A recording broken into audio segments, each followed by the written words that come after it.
قول نمبر 252۔ فرائض کی حکمتیں اور مصلحتیں۔ بسم اللہ الرحمن الرحیم۔ اللہ نے ایمان کو لازم قرار دیا ہے شرک سے پاک کرنے کے لیے،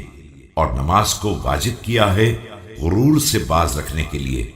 زکوٰۃ کو رزق کا وسیلہ قرار دیا ہے اور روزے کو آزمائش اخلاص کا وسیلہ، اور حج کو دین کے پیروکاروں کی قربت کا ذریعہ بنایا، اور جہاد کو اسلام کی عزت کے لیے رکھا ہے، اور امر بالمعروف کو عوام کی مصلحت کے لیے، نہی عن المنکر کو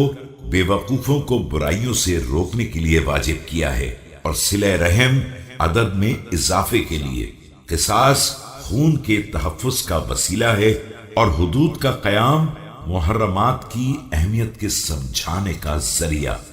شراب خوری کو عقل کی حفاظت کے لیے حرام قرار دیا ہے، اور چوری سے اجتناب کو عفت کی حفاظت کے لیے لازم قرار دیا ہے، ترک زنا کا لزوم نسب کی حفاظت کے لیے ہے،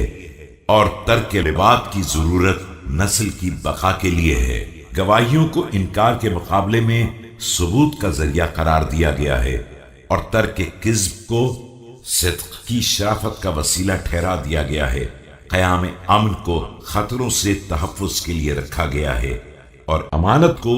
ملت کی تنظیم کا وسیلہ قرار دیا گیا ہے، اور پھر اطاعت کو عظمت امامت کی نشانی قرار دیا گیا ہے۔